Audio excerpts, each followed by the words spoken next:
कर, क्योंकि महासभा में अर्थात कलीसिया में मेरा स्तुति करना यही कारण होता है।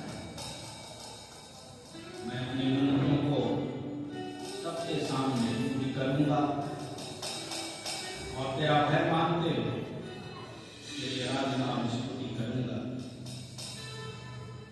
जो यहोवा के खोजी हैं वे उसकी स्तुति करें और तुम्हारे प्राण सर्वदा जीवित रहें, क्योंकि राज्य यहोवा का है और वही देश देश पर शासन करता है। तो हम तेरी आराधना और स्तुति करते हैं, क्योंकि समस्त पृथ्वी के ऊपर कोई शासक है, राजा है, तो राजाओं का राजा है। सारे अधिकारी तेरे अधीन हैं, सारा अधिकार तेरी तरफ से, तो ये सारे अधिकारियों को नियुक्त किया है। इसलिए हम तेरा गुणानुवाद करते हैं, हम तुझे दंडवत करते हैं, तेरी आराधना करते हैं, हमारी आराधना को स्वीकार करें यीशु के नाम से, आमीन।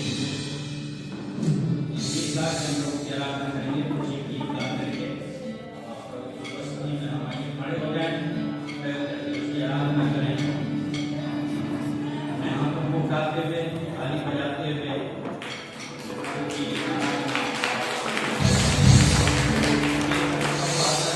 आनंद मनाओ, आनंद मनाओ। यीशु राजा मेरा, जैसा हमने भजन में पढ़ा, यहोवा राजा, यीशु राजा, समस्त पृथ्वी पर उसका शासन है, वही राज्य करता है। और सारे दुनिया के अधिकारी, नियम कलेक्टर, मॉनिटर, लीडर, ऑफिशियल, सब हमारे प्रभु यीशु मसीह की आत्मा है। उस प्रभु की आराधना करेंगे। आप आदत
होती है जब हम ये सोचते हैं कि यीशु मसीह आने वाला है और हम लोग स्वर्ग में जाने वाले हैं। हालेलुया। लेकिन उसके पहले वो क्या कहता है भजनकार? उसकी आज्ञाओं को मैं नहीं भूलूंगा। कब तक? जब तक उसका आगमन नहीं होता। मतलब कि उसके आगमन के बाद मैं आज्ञा को भूल जाऊंगा। राइट?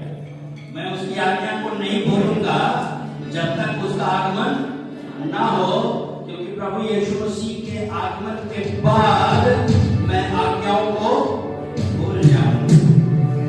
विश्वासी जीवन में सबसे अधिक जो हमारा संघर्ष है वो प्रभु यीशु मसीह की आज्ञाओं को मानने का है, बाइबल की आज्ञाओं को मानने का ही है। ये संघर्ष दुनिया के अंदर है, बना हुआ है। लेकिन एक दिन जब हमारा प्यारा प्रभु आएगा, हमको स्वर्ग में ले जाएगा, उस समय हमको कोई आज्ञा माननी ही नहीं पड़ेगी, क्योंकि स्वर्ग के अंदर कोई आज्ञा होगी ही नहीं।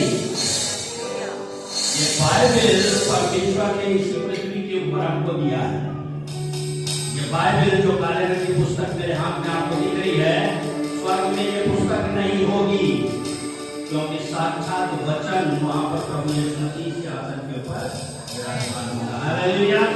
हमारा प्रभु साक्षात वचन वहां पर विराजमान होगा। ये पुस्तक वहां पर नहीं होगी, ना कोई आज्ञा होगी।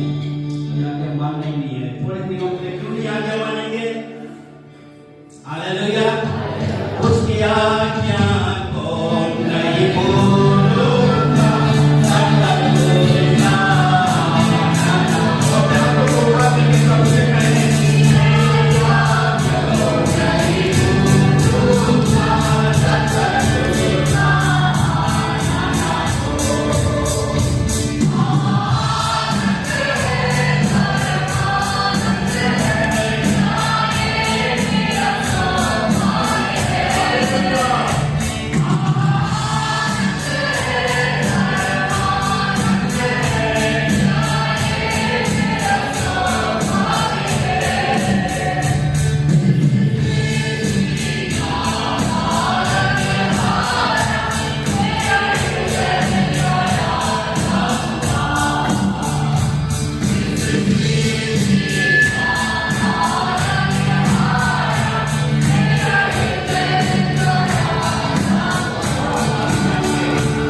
तुझे घुमा नहीं सकेंगे। जब तू आग में से होकर के चले तो आग तुम्हें जला नहीं सकेगी। मैं पहाड़ को चौरस मार्ग बना दूंगा, मैं जंगल में मार्ग खोलूंगा। तुम क्यों घबराते हो? Hallelujah, hallelujah, hallelujah. अपने प्यारे प्रभु की तरफ हम अपने ध्यान को केंद्रित करें। हमारा प्रभु कितना महान है। हालेलुया। वो सर्वशक्तिमान है। असंभव नाम की कोई चीज उसके लिए है नहीं। कठिन तो बिल्कुल कुछ भी नहीं। प्रभु हमारी सारी समस्याओं का समाधान करने वाला है। उसकी जो भी उसकी स्तुति करें, उसकी आराधना करें।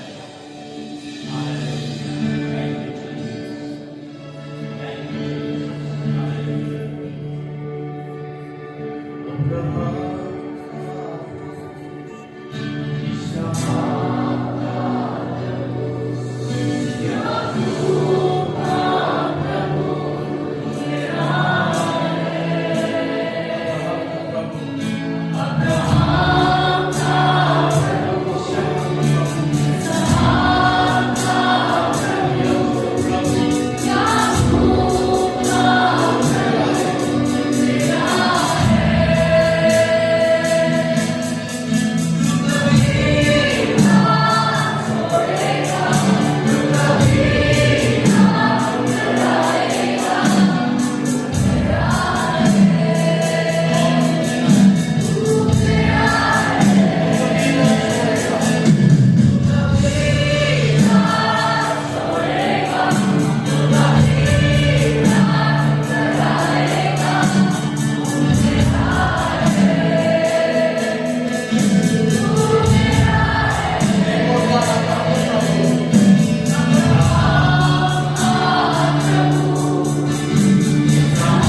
उसमें बने रहो और मेरी बातें तुमने बनी है। जो चाहो मांगो और तुम्हारे लिए हो जाएगा। तो मांगने वाला जरा भी संदेह ना करे, विश्वास से मांगे। विश्वास की प्रार्थना के द्वारा से, धर्मी जन की प्रार्थना के द्वारा से बहुत कुछ संभव हो जाता है।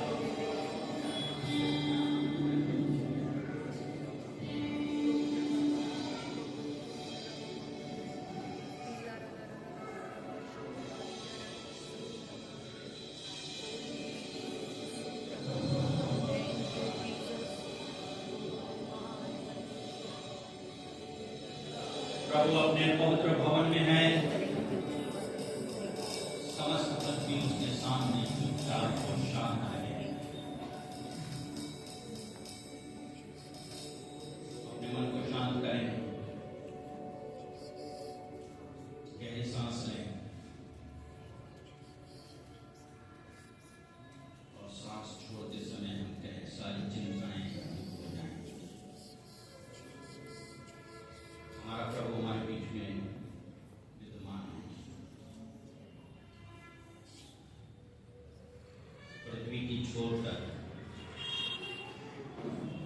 यहोवा लड़ाइयों को मिटाता है।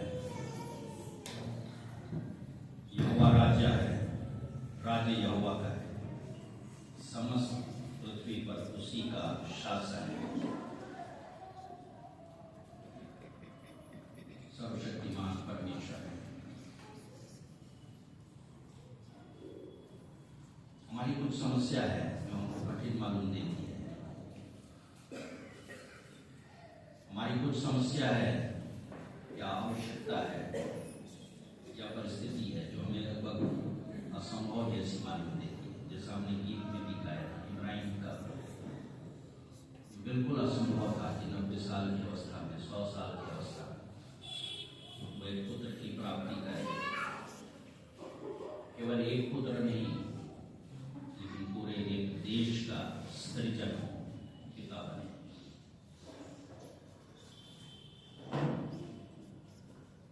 एलिशबा और जकरिया अपनी वृद्धावस्था में थे। बिल्कुल असंभव था कि उनकी संतान उत्पत्ति हो।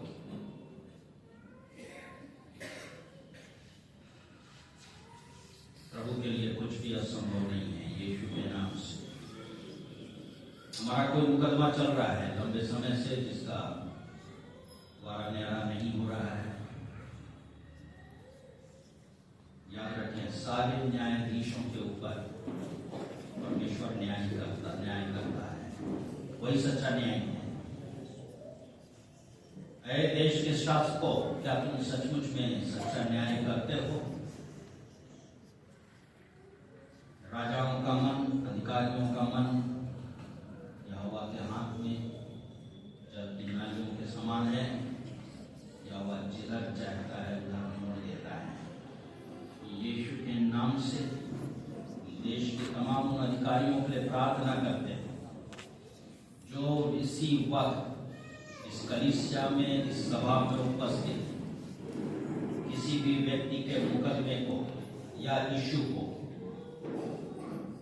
हैंडल कर रहे हैं। यीशु के नाम से hallelujah, hallelujah, hallelujah. We have come against the principalities of darkness. Yes, न्याय को जो रोकने वाली दुष्ट आत्मा है, उसके खिलाफ हम खड़े होते हैं। हमारे मुकदमों का निपटारा होना चाहिए, हमारे झगड़ों का निपटारा होना चाहिए, हमारी समस्या का समाधान होना चाहिए। प्रभु, तू सच्चा न्याय परमेश्वर है। समस्त पृथ्वी पर तेरा ही शासन है। प्रभु, एक अधिकारी होता है, उसके ऊपर एक अधिकारी होता है। यीशु मसीह सबके ऊपर सबसे बड़ा अधिकारी है। तू आज्ञा देता है, तू आज्ञा देता है प्रभु, और नाम होता है यीशु के नाम से। यीशु के नाम से सारे रुके हुए काम संभव होते हैं। आमीन, हालेलुया। यीशु मसीह चंगा करने वाला है। आमीन। जो भी बीमारी लेकर के आए हैं, प्रभु को बता दें, प्रभु मुझे ये बीमारी है। यीशु के नाम से आरोग्यता हमारी है। तू वचन भेज करके वह चंगा करता है। आपको पता भी नहीं चलेगा जब वचन का प्रचार हो रहा है। चंगाई आपके अंदर प्रवेश कर रही है, क्योंकि वो अपना वचन भेज करके चंगा करता है। यीशु का नाम अच्छी औषधि है, यीशु के नाम से हालेलुया।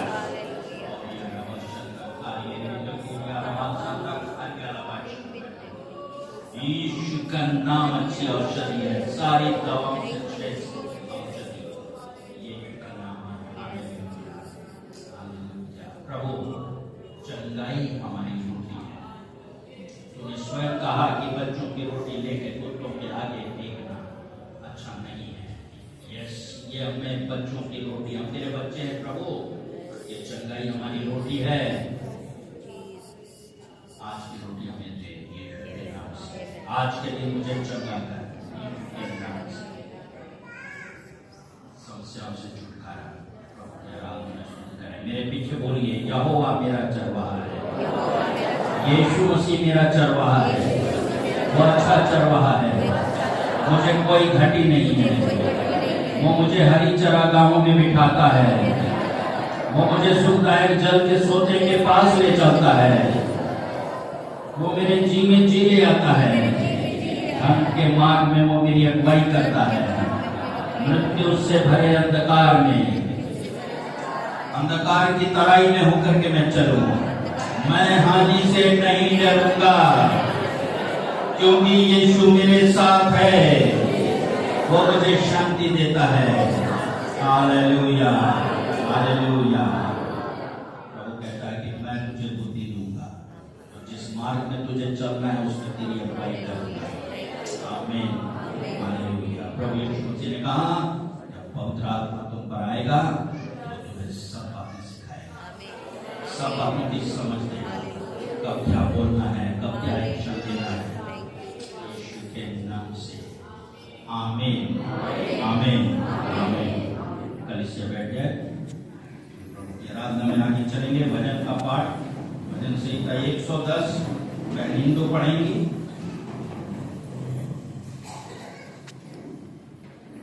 और उसके बाद संडे स्कूल के बच्चे तैयार रहेंगे अपने प्रोग्राम के लिए। कौन सा क्लास है नो, टीचर्स अपने बच्चों को लेकर के सामने आएंगे, बैठेंगे।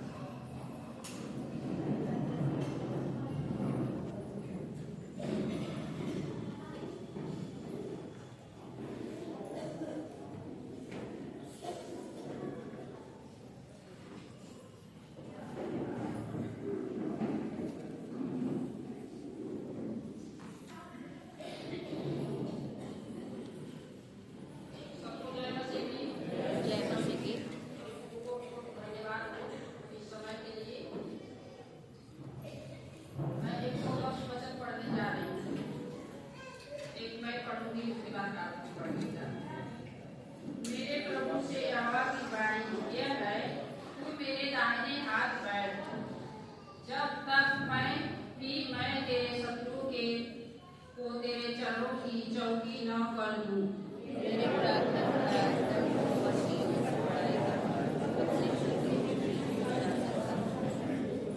तेरी प्रजा के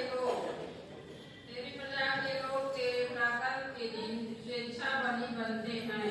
तेरे जवान लोग पवित्रता से शोभायमान और भोर के गर्भ से जन्मी हुई भूस के समान तेरे पास हैं।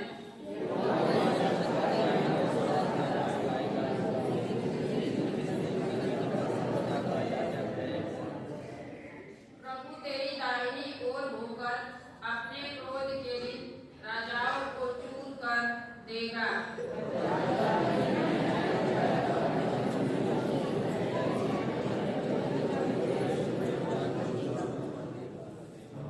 वह जात जात में न्याय चुकाएगा, रणभूमि सौओं से भर जाएगी।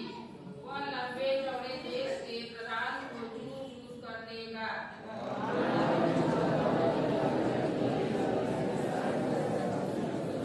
और अंतिम वचन साथ में पड़ेगा। वह मार्ग में चलता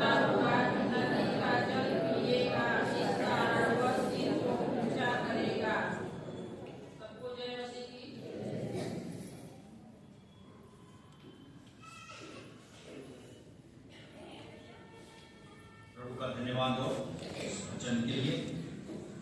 हमारा प्रभु मल्कीसिदक की रीति पर सदा का युगान युग का राजा है, शासक है और हमारे लिए मध्यस्थी करता है। भजन से लेकर के पूरी आराधना और सारे गीतों में आज का यही थीम मुझे दिखाई दे रहा है कि परमेश्वर राज्य करता है समस्त पृथ्वी के ऊपर और उसके लिए कुछ भी कठिन नहीं है। और इसलिए लिखा हुआ है कि जाति जाति में वो न्याय चुकाएगा। हालेलुया।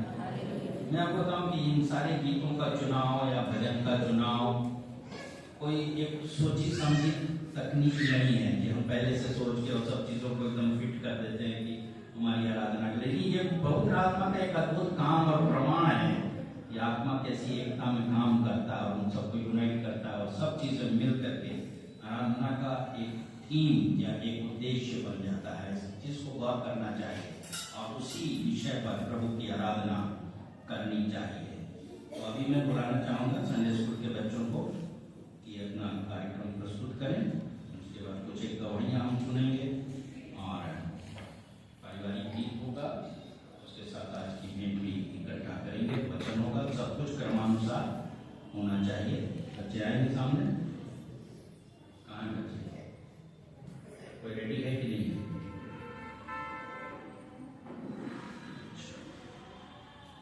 अगर नहीं रेडी है तो मैं गवाही के लिए आपको बुलाऊंगा आपके क्रम के अनुसार। सबसे पहले तो ये भेंट जो भी लेकर के आए हैं आप सामने आएंगे, बताएंगे कि ये भेंट जरूर कुछ न कुछ विशेष आशीष आपको प्रभु से मिली है। कभी आप ये भेंट लेकर के आए तो अपनी गवाही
पिता परमेश्वर, हम धन्यवाद देते हैं कि प्रभु आपने अपने हृदय को प्रदान किया है, जिससे कि प्रभु हम आपके चरणों में आ सके, आराधना कर सकें। और प्रभु आपकी भी प्रार्थना है, जैसा आप हम सबसे चाहते हैं कि हम आत्मा सच्चाई के साथ आपकी आराधना कर सकें, ऐसा प्रभु अपना अनुग्रह प्रदान करें। पिता परमेश्वर, हम धन्यवाद देते हैं। बहुत से लोगों ने आकर के यहाँ पे गवाही दी, तो आपने उनकी गवाहियों को सुना है। आप उनके हृदय की बातों को पिता परमेश्वर जानते हैं। पिता परमेश्वर, धन्यवाद देते हैं प्रार्थना के लिए, जिन्होंने प्रभु अपनी गवाही दी कि आप किस प्रकार से विश्वास परमेश्वर हैं और आपने प्रभु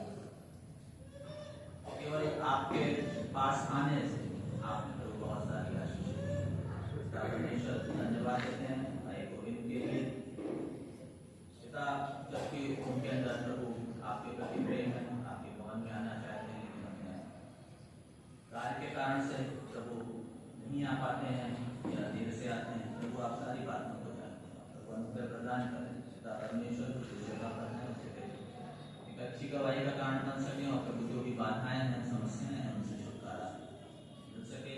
पिता परमेश्वर समस्त बातों के लिए आपको प्रार्थना करते हैं, उन सारी समस्याओं से निकल सके। पिता परमेश्वर प्रार्थना करते हैं उनकी बहन के लिए, सावित्री के लिए जो बीमार है, आप गवाही प्रदान करें।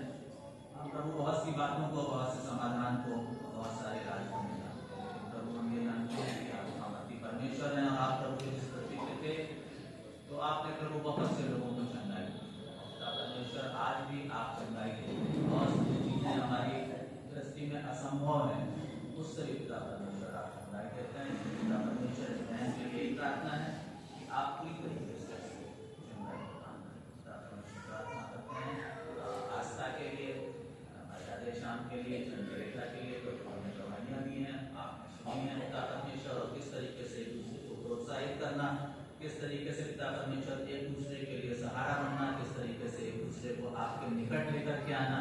प्रभु होने दे कि हमारे जीवन में भी ये हो सके। प्रभु हमने जो भी कुछ पाया है उसको पिता परमेश्वर हम दूसरों को भी बता सकें और दूसरों को पिता परमेश्वर आपके नजदीक ला सकें, ताकि प्रभु उद्धार के वारिस हो सकें और आपके नाम को धन्यवाद देते हैं। प्रभु आज चढ़ाई गई है, प्रभु आपने जो भी कुछ हमको बहुत सारी आशीषें दी, उसमें से हमने थोड़ा सा इसमें से चढ़ाया है, जिन लोगों ने जिस भावना से चढ़ाया है, आप पिता परमेश्वर उनको प्रदान करें, उनको आशीषित करें। और प्रभु ये जो भेंट यहाँ पर आई है, ये पिता परमेश्वर आपके नाम को महिमा देने के लिए, और प्रभु जो भी सारे कार्य पिता परमेश्वर है उनको पूरा करने के लिए हो सके, ऐसा अनुग्रह पिता परमेश्वर प्रार्थना करते हैं। आसमान के लिए सुनेंगे प्रभु, आप अपनी आत्मा हम सबको दे। पिता परमेश्वर उस वचन को सुनकर के ग्रहण करने वाले भी हो सके और हमने से व्यक्तिगत रूप से हर एक के जीवन के लिए बहुत बड़ी आशीष ला सके। प्रार्थना को यीशु के नाम से मांगते हैं।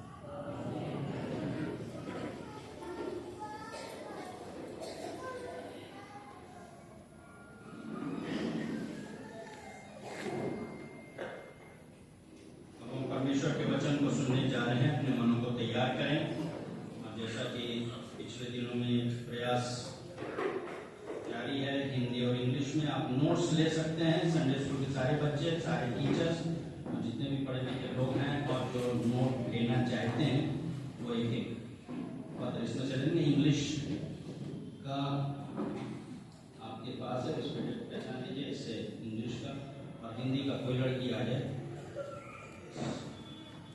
जिसको हिंदी में नोट्स लेना है तो इस बेटी से आप ले लेंगे।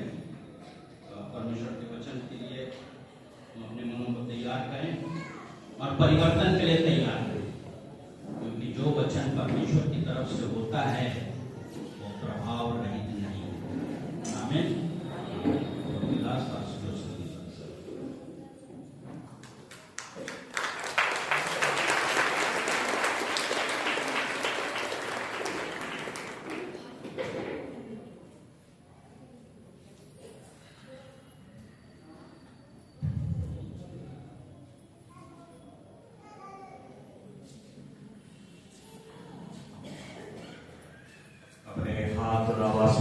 हालेलुया बोले,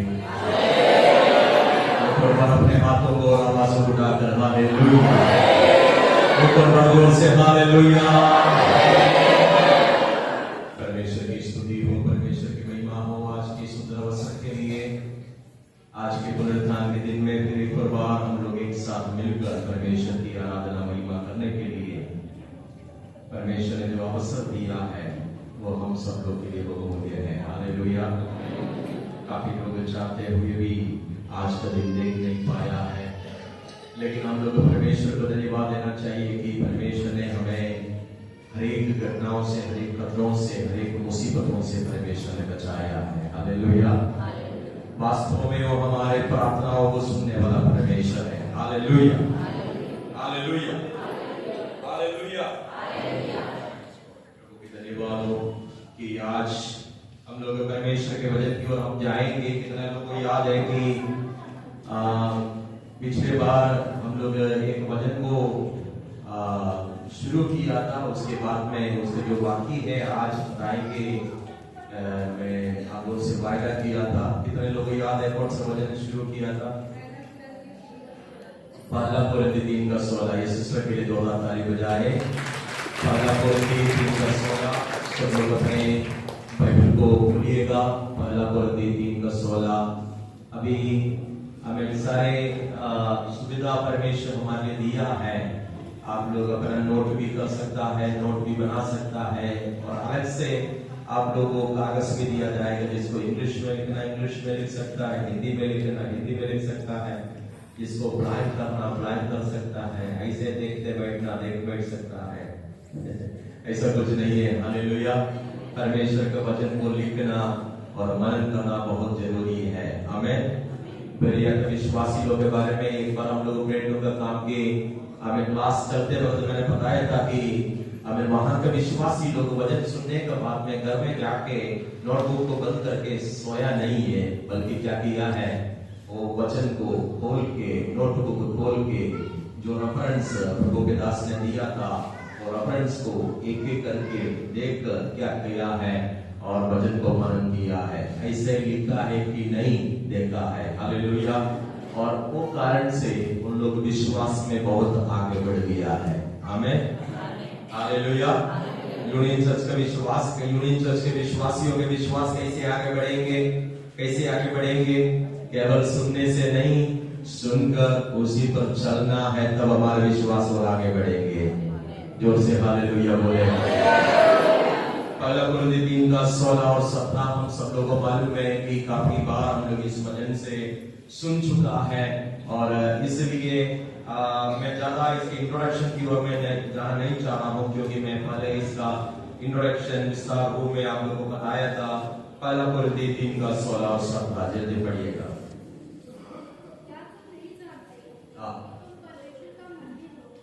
और परमेश्वर का आत्मा तुम में वास करता है।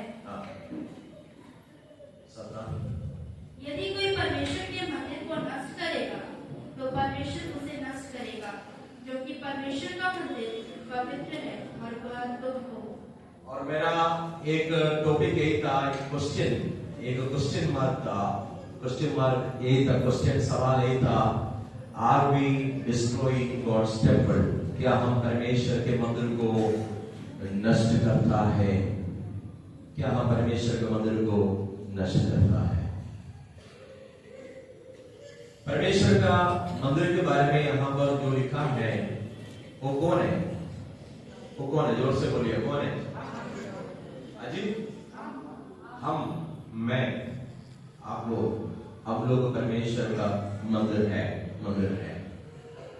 कोरिन्थी कलीसिया के बारे में मैं बताया था कि कोरिन्थी कलीसिया का बैकग्राउंड क्या है, मैं उस समय में बताया था। अगर किसी को अभी दोबारा सुनना चाहता है तो हमें वीडियो आप लोग हमारे YouTube में वीडियो अपलोड किया हुआ है, आप लोग उसको देख सकता है। और आज मैं ये बोलना चाहता हूं कि कैसे हम परमेश्वर के मंदिर को नष्ट करता है।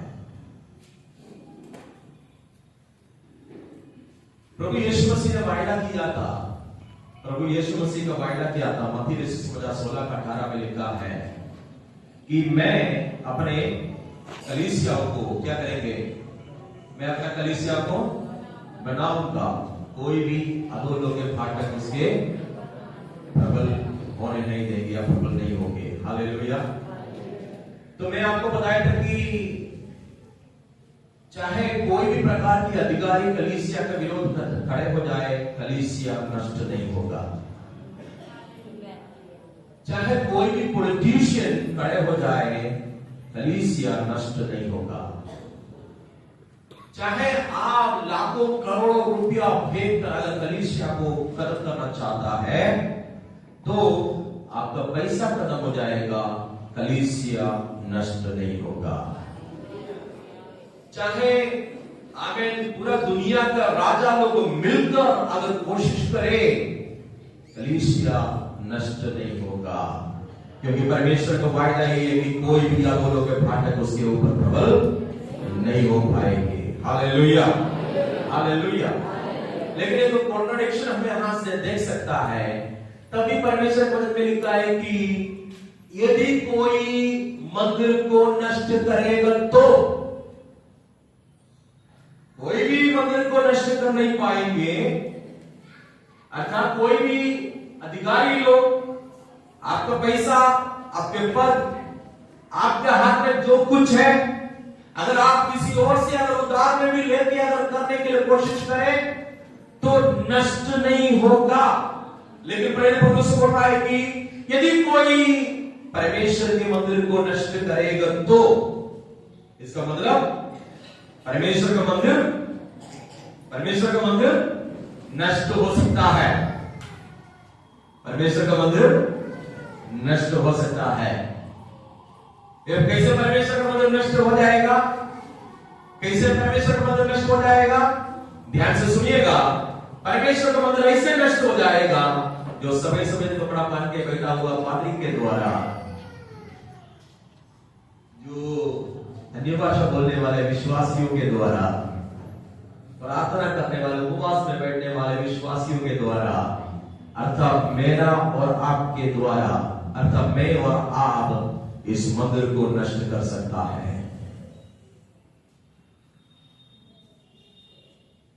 मैं और आप इस मंदिर को नष्ट कर सकता है।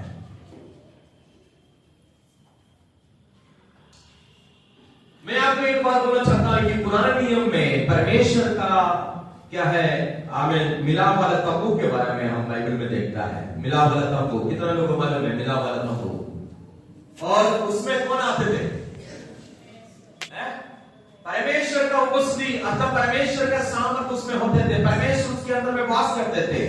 मिलाप वाला तंबू में 3 प्रकार की आमीन चीज वहां पर रखा है। कितने लोगों को पता है? 3 पार्ट से मिला वाला तंबू में। पहला पार्ट को क्या बोलता है? आजी, आउटर कोट। आप लोगों को मालूम है ना उसको क्या बोलता है? बाहरी आंगन जो है, उसमें क्या होता पता है? उसमें होता है कि बलि चढ़ाने के लिए जो वेदी जो होता है, और उसके बाद में हमें स्नान करने के लिए या हमें नहाने के लिए सारे तैयारी, पानी, सब कुछ वहां हमें सारे इस्राएल लोग, सब लोग उसमें प्रवेश हो सकता है। ठीक है। दूसरा पार्ट क्या बोलता है? दूसरा पार्ट होली प्लेस, उसको क्या बोलता है? पवित्र स्थान में कौन जा सकता है? पवित्र स्थान में कौन जा सकता है? प्रभु के लोग या याजक लोग, पुरोहित लोग पवित्र स्थान में जा सकता है। पवित्र स्थान में क्या क्या रखा गया है? किसी को पता है तो बोलिए, किसी को बोलिए। हमें पवित्र स्थान में क्या क्या रखा है? नंबर 1, सोने का दीपक रखा है, और बेड की रोटी की मेज रखा है, और धूप की सोने की क्या है? वेदी रखा है। 3 चीज पवित्र स्थान में रखा है। और तीसरा पार्ट है, कौन सा है? द मोस्ट होली प्लेस, अति पवित्र स्थान, द मोस्ट होली प्लेस। उसमें कौन जाएगा? उसमें महायाजक जाएगा। कब जाएंगे? हर रविवार को जाएगा। नहीं, कब जाएगा? बोलिए ना। साल में 1 बार जाएगा। साल में 1 बार जाएगा। अगर आप लोगों को बोले साल में 1 बार कराना, तो आप लोग इधर आएंगे? अच्छा, नहीं आएगा। अगर आप लोग बोले रोज हर दिन इधर आना, तो आप लोग आएंगे? तब नहीं आएगा।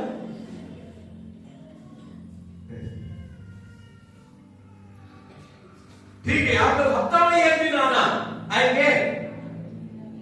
हाँ, कुछ लोग आए, वो बहुत अच्छा बात है, आए हफ्ता में 1 दिन।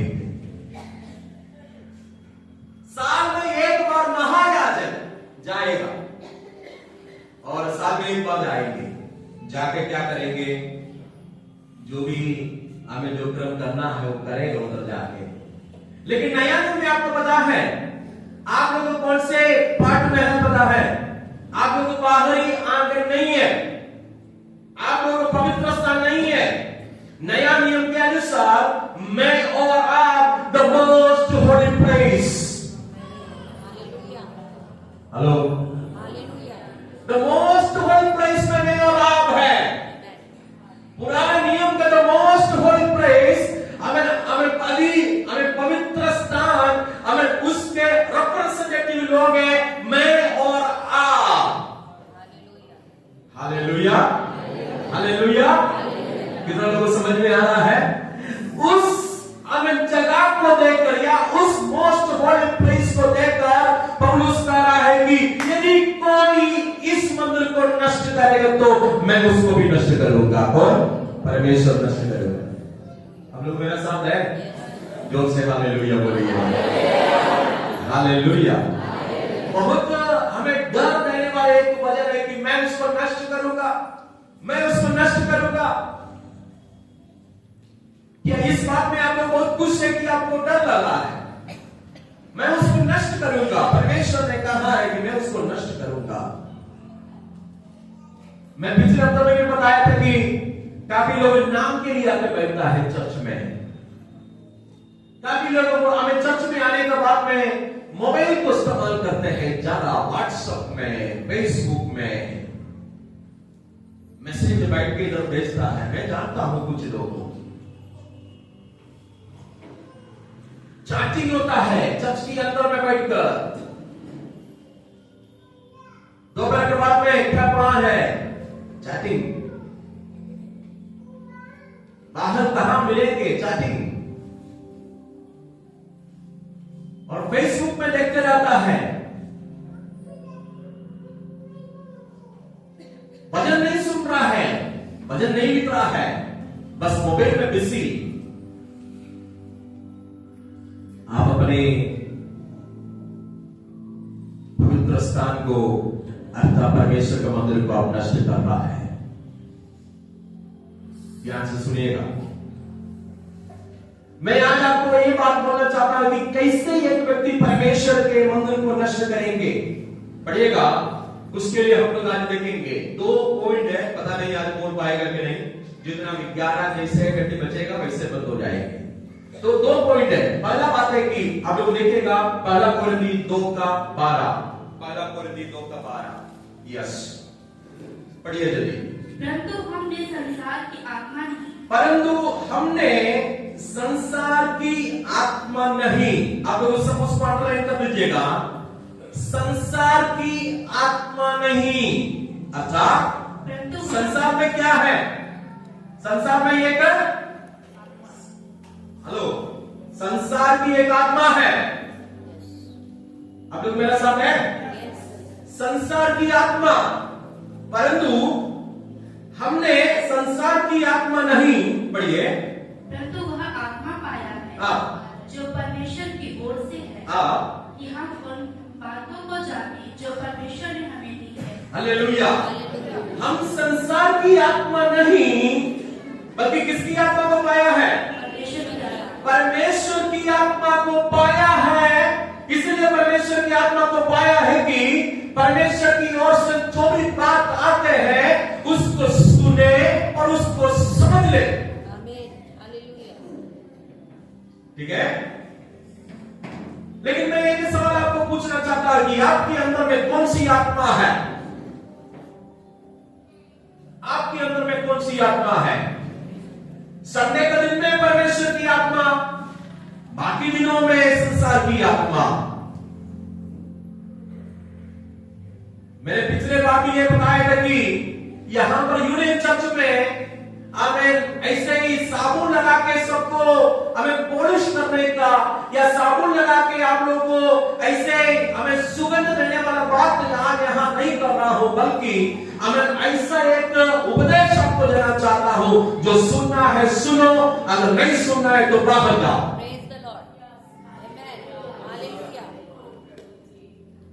परमेश्वर बड़ा भीड़ को देखकर प्रसन्न नहीं होता है। अगर 10 लोग ईमानदार लोग हैं तो उसमें परमेश्वर प्रसन्न होता है।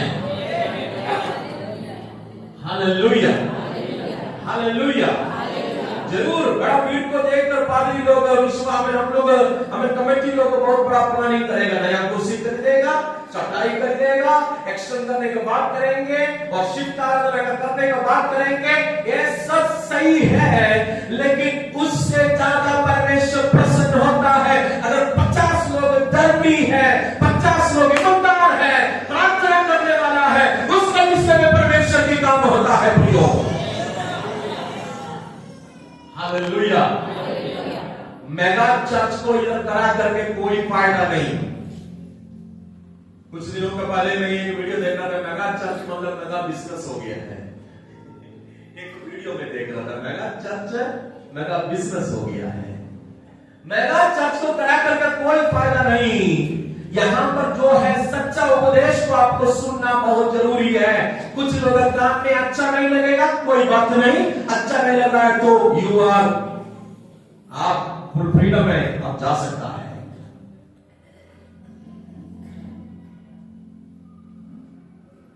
मैं आपको यह सवाल पूछना चाहता था कि आपके अंदर में कौन सी आत्मा है? कोई ना बोले, अपने आप को परखे। भैया कोरिन्थी कलीसिया में कौन सी आत्मा घुस गया? कोरिन्थी कलीसिया में कौन सी आत्मा घुस गया? बोलिए ना। कोरिन्थ कलीसिया में संसार की आत्मा घुस गया। कोरिन्थ कलीसिया में परमेश्वर की आत्मा से भरा हुआ था। परमेश्वर की आत्मा की 9 प्रकार की वरदान कोरिन्थ कलीसिया में था। 12 अध्याय पढ़ना। कोरिन्थ कलीसिया का स्थापना प्रेरित पौलुस ने किया। कोरिन्थ कलीसिया हमें स्थापना प्रेरित पौलुस करने के बाद में जो हमें बहुत फेमस एक अच्छा एक प्रचारक अपोलोस वहां का पास्टर बन गया। और वहां कोरिन्थ कलीसिया में कोई वरदान की कमी नहीं था। और लाइन में लोग बैठ बैठ कर भविष्यवाणी बोलते थे, लोग पूरा बैठ बैठ के अन्य भाषा बोलते थे। परखने का आत्मा उन लोगों के अंदर में था। तब भी कलीसिया के अंदर में संसार की आत्मा आ गया। Hallelujah, hallelujah. ये कैसे हुआ? क्या प्रूफ है? संसार की आत्मा कैसे कलीसिया में आया? मैं आज आपको यह बात बोलना चाहता हूं कि संसार की आत्मा अगर किसी के अंदर में है तो भाइयों, मैं आज आपको एक विधि करके मैं बताना चाहता हूं कि संसार की आत्मा को छोड़ो, परमेश्वर की आत्मा को अपने जीवन में अपनाओ, क्योंकि यही आत्मा आपको आगे बढ़ा सकता है।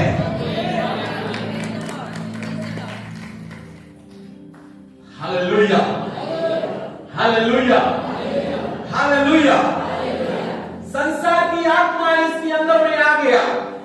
और उसके 14 पद को पढ़िएगा तो 14 में क्या लिखा है?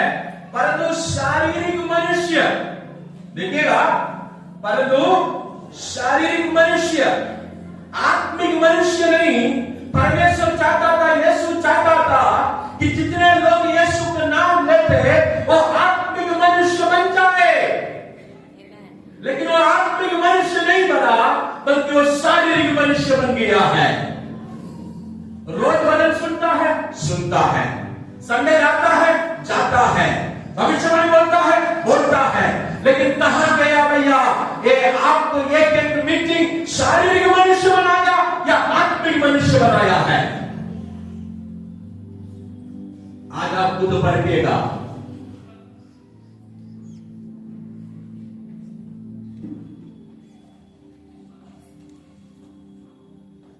में ऐसा लिखा है कि जो शारीरिक मनुष्य है, मनुष्य परमेश्वर की आत्मा की बात ग्रहण नहीं करता। परमेश्वर की आत्मा की बात ग्रहण नहीं करता। हालेलुया। अगर किसी को ये वचन ग्रहण करना मुश्किल हो रहा है तो दैट मीन्स आप शारीरिक मनुष्य है। Hallelujah, hallelujah.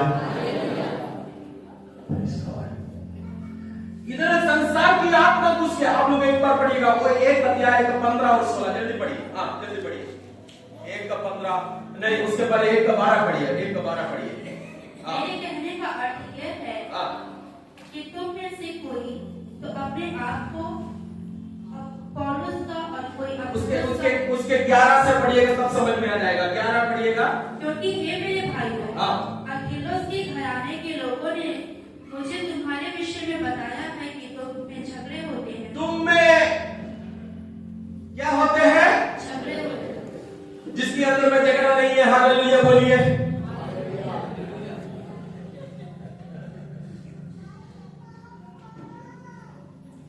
जिसके अंदर में झगड़ा है, हालेलुया बोलिए।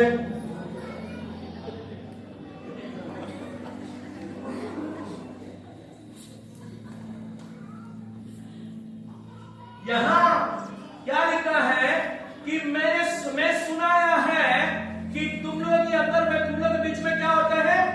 झगड़े हो रहा है, झगड़े हो रहा है।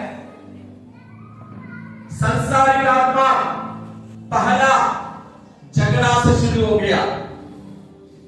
मैं आपको प्रूफ दे रहा हूं, पॉलिटिकली से हमें संसार की आत्मा घुस गया है कि नहीं? झगड़ा, जहां झगड़ा है वो परमेश्वर की आत्मा नहीं है, वो संसार की आत्मा है। आज आप लोगों के घर में झगड़ा है, अगर आप उसके आमेन शुरुआत आपकी ओर से होता है, झगड़ा का आपके आमेन बातचीत से होता है, आपका व्यवहार से होता है, आपका बोली से होता है, आपका चाल चलन से झगड़ा शुरू होता है, प्रियो झगड़ा को बंद करो, क्योंकि ये संसार की आत्मा है, परमेश्वर की आत्मा नहीं है। हालेलुया। झगड़ा होके क्या हो गया पता है? झगड़ा होने के बाद में एक एक लोग एक एक पक्ष लेना शुरू कर दिया। क्या पक्ष लिया? कोई ने बोला है कि मैं किसका पक्ष हूं? मैं पौलुस का पक्ष हूं। किसी ने बोला है कि मैं किसका पक्ष हूं? मैं पौलुस के पक्ष हूं। और किसी ने बोला कि मैं किसके पक्ष हूं? हम ऐसा धर्मी जन है, हम कोई इंसान के पक्ष लेने वाला नहीं है। बाहरी रूप से दिखा रहा है कि हम परमेश्वर के पक्ष है, वास्तव में वो भी मनुष्य का पक्ष में है।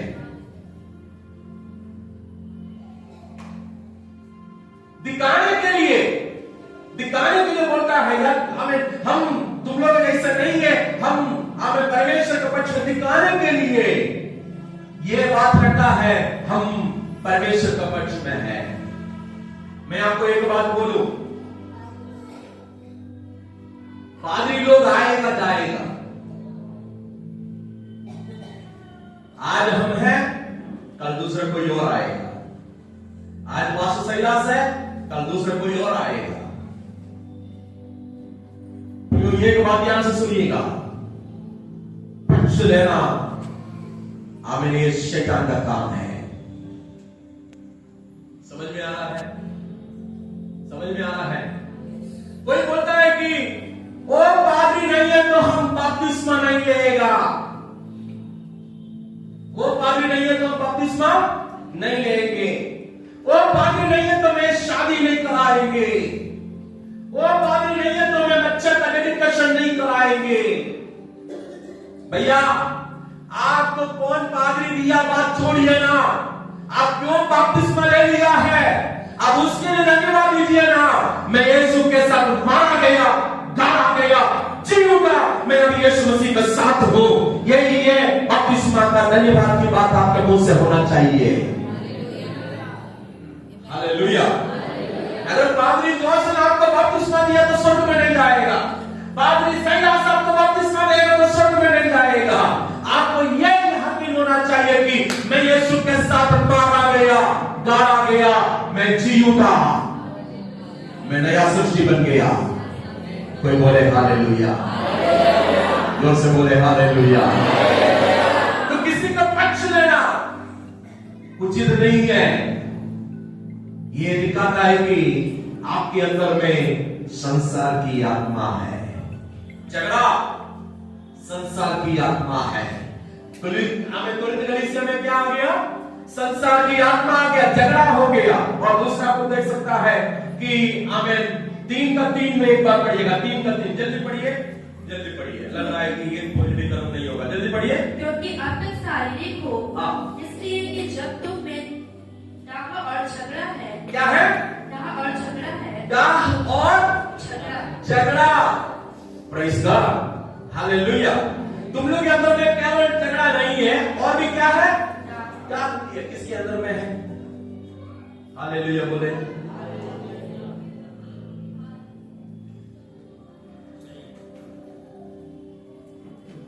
और इसलिए पौलुस बोल रहा है कि आप तक, अरे भैया तुम लोग अन्य भाषा में हमें बात कर रहे हैं ना, तुम लोग भविष्यवाणी बोल रहे हैं ना, बट स्टिल आप बच्चे हैं, बच्चे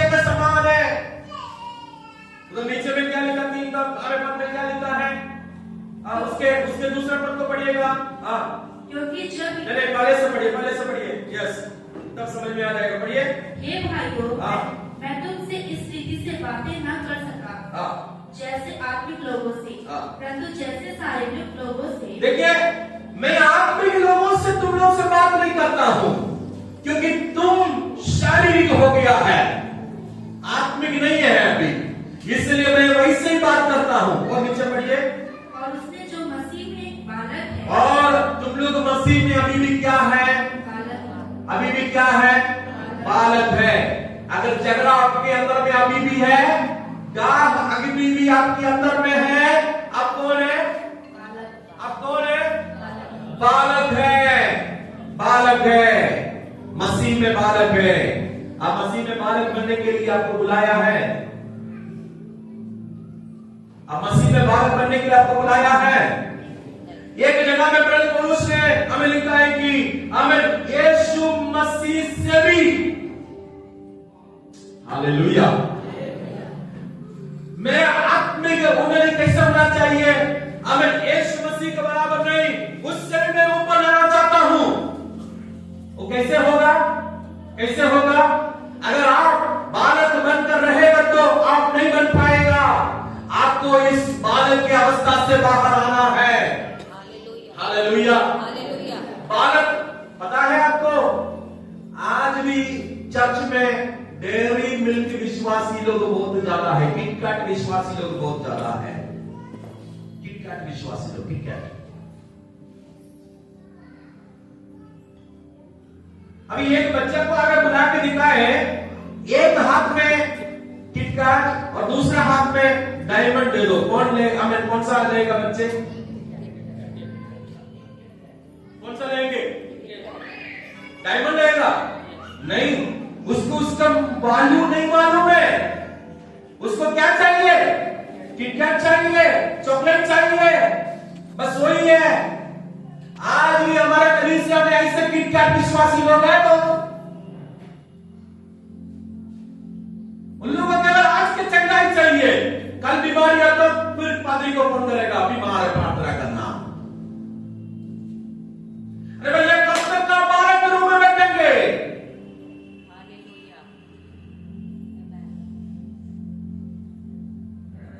हम अभी भी संसार की आत्मा आपको कंट्रोल कर रहा है भाइयों। कलीसिया में संसार की आत्मा आ गया। और तीसरी आप लोग देख सकता है कि 5 में 1 में हमें कलीसिया में क्या आया पता है? कलीसिया में व्यभिचार आ गया। वाह, कलीसिया में क्या आया? व्यभिचार आ गया। उधर लिखा है कि 5वां आयत में लिखा है कि जो अन्य जाति लोग नहीं करता है उससे भी बुरे हालत में कलीसिया में व्यभिचार आ गया। भविष्यवाणी बोलने वाले, एक दूसरे को परखने वाले, अन्य भाषा बोलने वाले, कौन से पाप में गिर गया है? व्यभिचार की पाप में, संसार की आत्मा। और 5:6 में लिखा है, 5:6 में लिखा है कि क्या हमें तुम्हारे घमंड करना अच्छा नहीं है? कौन सी आत्मा आ गया है? घमंड की आत्मा। मैं आज आपको ये हमें संसार की आत्मा कैसे कलीसिया में कौन सी आत्मा घुस गया मैं आपको बता रहा हूं। आप लोग ध्यान से सुनिएगा। पहला कौन सा है? झगड़ा। और दूसरा डर। और तीसरा घमंड, नहीं व्यभिचार। और उसके बाद में घमंड, ठीक है। और 5वां आप लोग देखिएगा, 6 का 6 एक बार पढ़िए, 6 का 6। तो फिर भाई भाई में मुकदमा होता है। तुम्हें भाई भाइयों में क्या होता है? मुकदमा होते हैं। और वह भी अविश्वासियों के सामने। वो भी अविश्वासियों के सामने मुकदमा, भाई भाइयों के बीच में। वो आत्मा भी अंदर घुस गया। मैं क्या बोलना चाहता हूं? संसार की आत्मा कलीसिया को ऐसा तोड़ फोड़ कर दिया है। कि अविश्वासी लोग खड़े होके मजाक उड़ाना शुरू किया। मैं आज आपको एक वार्निंग देना चाहता हूं, एक चेतावनी देना चाहता हूं। प्रियो, हम परमेश्वर का मंदिर है, हमारे अंदर में कोई भी प्रकार की संसार की आत्मा नहीं आना चाहिए। अगर संसार की आत्मा मेरे और आपके अंदर में आएगा तो हमें लोग के सामने हम बेइज्जती हो जाएगा, लोग हमारे ऊपर मजाक उड़ाएगा, ठट्ठा करेंगे, निंदा करेगा।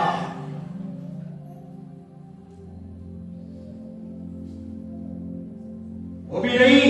और आप लोग देख सकते हैं 6 का 7 में क्या लिखा पड़ेगा? 6 का 7 में क्या लिखा है? परंतु सचमुच तुम्हें बड़ा दोस्त तो है। हाँ। दोस्त तो यह है कि हाँ। आपस में मुकदमा करते हो। हाँ। अन्याय क्यों? अन्याय चर्च में आ गया, अन्याय लोगों के अंदर में आ गया। अन्याय करने वाला लोग, विश्वासी लोग कुरिन्थ के। Praise God. और उधर भी नहीं, आप लोग और देख सकते हैं 7वां पॉइंट 8 का 1 में लिखा है कि मूर्ति पूजा शुरू कर दिया। ओ प्रियो, कलीसिया के अंदर में मूर्ति पूजा, लोग मूर्ति पूजा करना शुरू किया। मूर्ति के लिए जो चढ़ाव किया जाता है उसको करना शुरू कर दिया। उधर भी नहीं, 8वां पॉइंट आप लोग देखिएगा, उसकी और दंड आपके ऊपर आएगा। ये सब रख के भैया प्रबोधन में शामिल मत हो जाइए। सुबह सुबह का समय में मैं पूरे एकदम दाकस तैयार करना है, रोटी का भी तैयारी करना है, और मैं प्रार्थना करते करते तैयारी करता है कि प्रभु जी, कोई भी व्यक्ति इसमें से जो अयोग्य है इसमें शामिल नहीं होना है, योग्य के साथ शामिल होना है। मुझे क्या मिलेगा? मुझे कुछ नहीं मिलेगा, लेकिन आपको मिलेगा, आपको मिलेगा। प्रसाद जैसे कोई भी चीज नहीं खाना, हमने प्रसाद नहीं है, ये प्रसाद नहीं है। यहां किसी को प्रसाद नहीं बांटता है।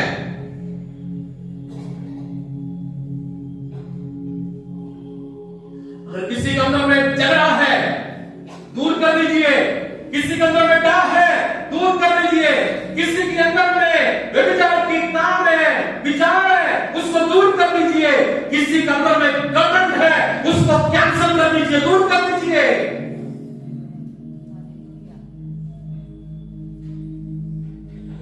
भाई भाइयों के बीच में मुकदमा चल रहा है तो बंद कर दो,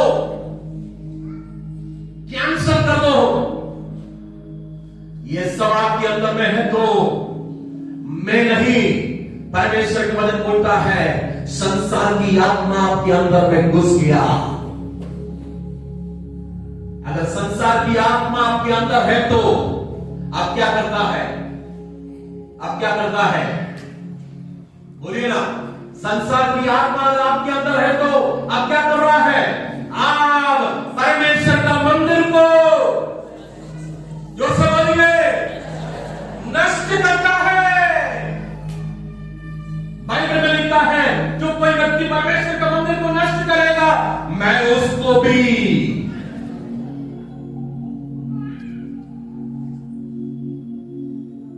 दूसरा पॉइंट है, अगले बार प्रचार करेंगे, यहां समाप्त कर रहा हूं। संसार की आत्मा आपके अंदर में नहीं घुसना है। अपनी आंखों को बंद करें।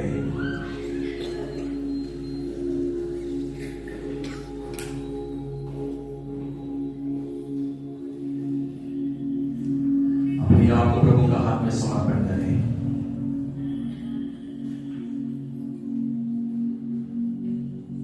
ये किसी को ऊंचा करने के, नीचा करने का बात नहीं किया हूं। अगर आपके अंदर में लग गया है तो ये पवित्र आत्मा आपसे बात कर रहा है, बस इतना ही सोच लीजिए। मेरे अंदर में एक नहीं, कई प्रकार की संसार की आत्मा मेरे अंदर में है। खुदा, मैं इससे स्वतंत्र होना चाहता हूं। अगर आप प्रार्थना करने के लिए तैयार है तो मेरा साथ खड़े हो जाएंगे। ऐसे लोग केवल मैं जानता हूं काफी लोग यहाँ में कुरिन्थ कलीसिया में हर प्रकार की आत्मिक वरदानों से भरा हुआ कुरिन्थ कलीसिया में संसार की आत्मा घुस गया है, तो आपके अंदर में क्यों नहीं घुसेगा?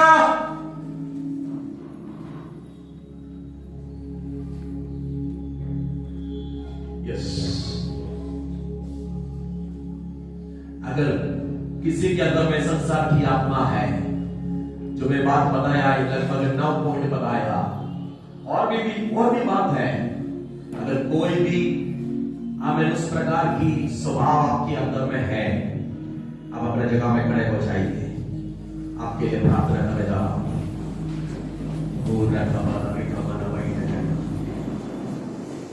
Yes Lord, hallelujah, hallelujah, hallelujah. नाम में यीशु के नाम में मैं विश्वास करता हूं, अगर आप हमें अपने जगह में खड़े होकर भी अगर प्रार्थना करेंगे तो आज आपके जीवन में चंगाई आ जाएगा, अभी ईश्वर चंगाई आ जाएगा। हमें प्रार्थना कीजिए, मेरे अंदर से संसार की आत्मा दूर हो जाए, मेरे अंदर में परमेश्वर की आत्मा आ जाए। हाँ, आपको नया बनाने के लिए, आपको नया बनाने के लिए, आपको नया स्वभाव बनाने के लिए, आपको नया सृष्टि बनाने के लिए, आपको नया जीवन देने के लिए परमेश्वर की आत्मा आज हमारे कलीसिया में यहाँ पर उपस्थित है। प्रभु के प्रिय, चंगा याद हो रहा है, यीशु के नाम में लोगों के ऊपर चंगा याद आ है। In the name of Jesus, in the name of Jesus, hallelujah. पाप से छुटकारा आज लोगों के जीवन में हो रहा है, हमें अपने शरीर में हालेलुया विभिन्न प्रकार की बीमारियों से हमें तो दूर रहा है, यीशु के नाम में पूरी चंगा है। ओ ना बाबा रीगा ना बाबा भाई लगा मन निकल के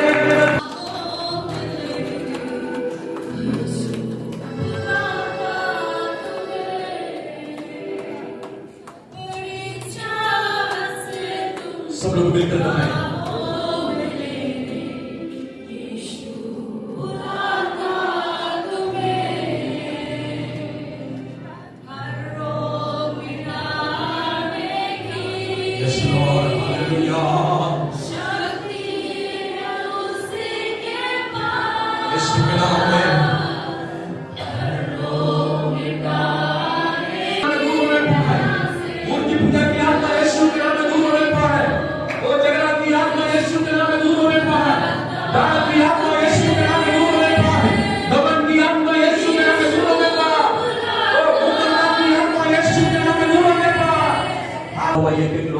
प्रार्थना करते हैं,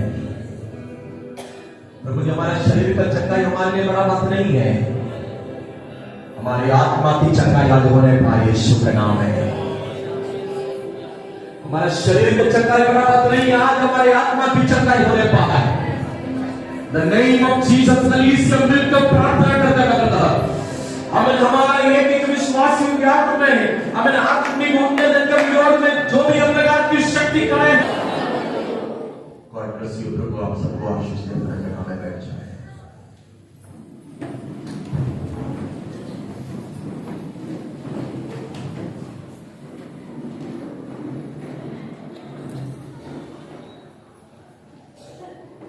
प्रार्थना के आंखों को बंद रखेंगे, मिनटों के खाने से बचा सकता है और अपनी महिमा की भरपूरी के आगे मगन और निर्दोष करके खड़ा कर सकता है।